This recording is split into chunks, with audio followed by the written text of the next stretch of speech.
नमस्कार मित्रांनो, जय शिवराय. माझ्याकडे आहे किया सेल्टॉस आणि कियाच्या ज्या गाड्या असतात त्याच्यामध्ये रिमोट स्टार्टचा ऑप्शन येतो, पण ही आहे मॅन्युअल.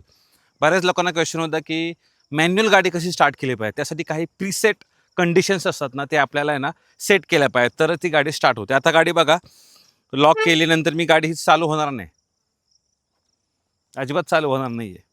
का होणार नाही त्याच्या पाठीमागचं रिझन पण आहे. आतमध्ये या. पहिल्यांदा काय आहे मित्रांनो, की गाडी तुमची न्यूट्रल असली पाहिजे, गिअरमध्ये नसली पाहिजे, न्यूट्रल असली पाहिजे. दुसरं, जो हँडब्रेक आहे ना, तो मिनिमम 5 टिकचा आवाज आला पाहिजे. 1 2 3 4 5 म्हणजे फुल्ली हँडब्रेक तुम्ही लावला पाहिजे. ठीक आहे, न्यूट्रल हँडब्रेक हे असलं पाहिजे. देन गाडीच्या बाहेर यायचे. मित्रांनो, सगळ्यात प्रथम गाडी लॉक करा आणि होल्डचं बटन दाबून ठेवा. 1 2 हिअर यू गो. तर लाईट मित्रांनो लागताना गाडी चालू होऊन जाते. 10 मिनिटापर्यंत गाडी चालू राहते. 10 मिनिटात ऑटोमॅटिकली शट म्हणजे बंद होऊन जाते. आणि जर तुम्हाला बंदसुद्धा करायची मित्रांनो, तर जवळ या.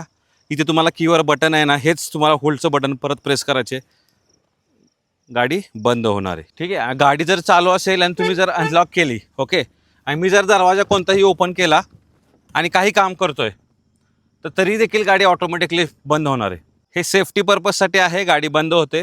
तर गाडी हा जे बटन आहे हे खूप कामाचं आहे, रिमोट स्टार्ट.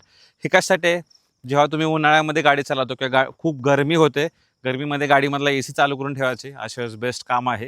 हे रिमोट स्टार्टचं फीचर आहे ना, ते मॅन्युअल कारमध्ये कशी रिमोट स्टार्ट यूज करायचं ना, त्याच्याबद्दल शॉर्टमध्ये व्हिडिओ होता. धन्यवाद. जय महाराष्ट्र.